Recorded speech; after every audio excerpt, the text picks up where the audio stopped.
같고요. 또 스스로가 한복을 입을 때도 오랜만에 입으려면 이게 이렇게 입는 게 맞나 긴가민가 싶으실 것 같아서요. 예. 오늘 이효영 기자가 설을 앞두고 한복에 대한 다양한 정보 유용하게 준비했다고 합니다. 들어볼게요. 네, 한복은 주로 명절 때 아니면 친지 결혼식에 참석할 때 오랜만에 꺼내 입는 경우가 많은데요. 막상 입으려고 보면 정말 그러니까요. 자락을 어느 쪽으로 여미는 게 잘 맞는지, 모르겠어요. 네, 네. 고르면 또 어떻게 맞아요. 매야 되는지 헷갈리는 경우가 참 많아요.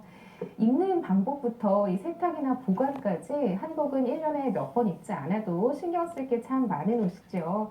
예법에 맞게 잘 입는 방법과 체형에 따라 단점은 감추고 맵시는 살리는 한복 고르는 방법, 까다로운 세탁과 보관 방법까지 알려드립니다. 다가오는 설날, 올해도 한복 곱게 차려입고 온 가족이 모여서 즐거운 시간을 보낼 준비하고 계시죠. 한복하면 단아하고 전통적인 멋이 매력인데요. 그런데 요즘에는 레이스가 달리거나 은은하고 세련된 파스텔색이 유행하면서 소박한 멋을 자랑했던 한복이 더 화려하고 아름다워졌습니다. 같은 한복이라 해도 입는 사람에 따라 태화 분위기가 달라지는데요. 단점은 감추고 멋은 살리는 체형별 한복 착용법 알려드릴게요. 키가 작고 아주 마르신 분들은요 A라인으로 가능하면 좀 길어 보이게 그리고 연한 컬러로 해서 포인트 좀 되고요. 또 주름이 많은 치마를 입어서 저고리 바로 아래 치마 주름이 보이도록 하면 풍성한 느낌을 줄 수 있습니다.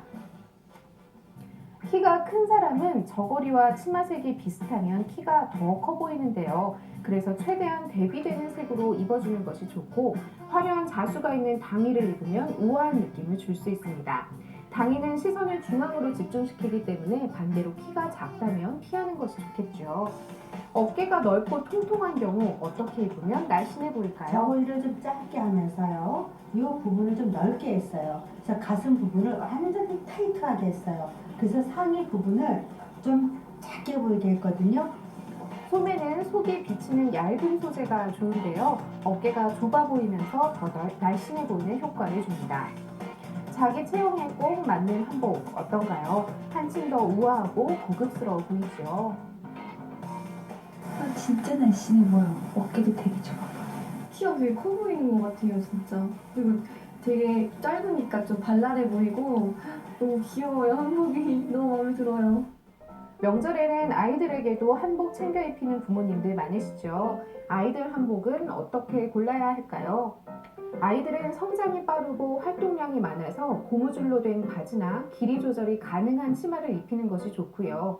성인보다 피부가 연약하고 민감해서 깃과 소매 부분이 매끄럽게 처리되어 있는지 확인하는 것이 좋습니다. 한복을 입을 때마다 헤매는 분들 계시죠? 체형에 따라 입는 것만큼이나 제대로 한복을 입는 방법도 중요한데요. 우선 여성 한복 먼저 살펴볼게요. 치마를 입을 때는 치마의 오른쪽 자락이 왼쪽 자락을 덮도록 시계 방향으로 돌려서 여며주고요. 치마끈은 앞으로 가져와서 왼쪽 가슴 위에서 묶어줍니다.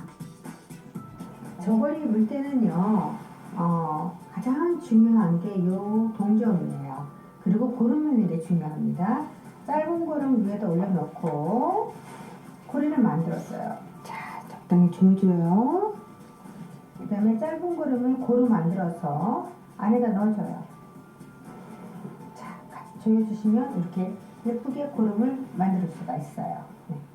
남성 한복의 경우는 어떨까요? 바지는 큰 산폭이 오른쪽으로 오도록 입어준 뒤 허리끈으로 고정하고요. 데님을 맬 때는 바지의 이음선을 복사표 바깥에 고정하는데요. 남는 여유분은 바깥쪽으로 돌려주고 데님은 두 바퀴 돌려서 복사표 안쪽에서 묶어줍니다. 바지 끝을 정리하고 데님이 보이지 않게 바지를 내려 정리해주면 되는데요. 깔끔하게 마무리했죠. 명절에는 한복을 입고 식사를 하거나 음식을 만드는 경우가 많잖아요. 그러다 보면 한복에 음식물이 묻기도 하는데요. 한복 세탁하는 방법도 알아볼까요? 실크 소재는 아무래도 오염 묻었을 때 최대한 빠르게 드라이클닝 해주기 좋고요. 그다음에 이제 화솜이라고 하는 물실크는 이제 오염 묻었을 때 집에서도 간편하게 물 세탁할 수 있으세요. 물로 세탁할 때 세탁기를 사용하면 옷감이나 모양이 상할 수 있기 때문에 손빨래를 해주는 것이 좋은데요. 중성 세제를 푼 미지근한 물에 담가 살살 비벼서 빨아줍니다. 바로 세탁하기 어려울 때는 간단하게 얼룩을 지우는 것도 좋은데요. 마른 천에 물과 중성세제를 조금씩 묻혀서 더러워진 부분을 닦아줍니다. 이때 주의할 점이 있다는데요. 천이 손상되거나 아니면 이제 오염이 옆으로 번질 수 있기 때문에 톡톡톡 두들겨 주시면 돼요. 얼룩이 지워질 때까지 두들겨주기만 하면 되는데요. 정말 깨끗해졌죠.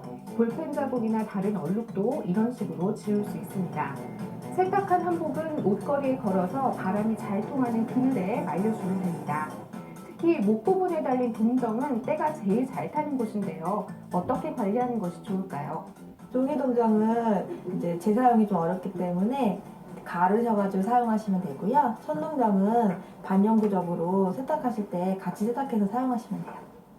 한복은 다림질하기도 쉽지 않은데요. 저고리에 깃을 다릴 때는 깃의 가장자리를 먼저 다려준 뒤에 저고리를 뒤집어서 전체를 다려주면 깃이 쫙 펴지면서 예쁜 모양이 됩니다. 치마는 위에서 아래로 주름선을 따라 다려주고요. 바지는 발목 부분에 이음선을 중심으로 다려줍니다. 금박이나 은박 문양이 있는 한복은 직접 다리면 문양이 변형될 수 있기 때문에 무명천으로 덧대기 다려줍니다. 자수 부분은 잘못 다릴 경우 실이 풀릴 위험이 있는데요.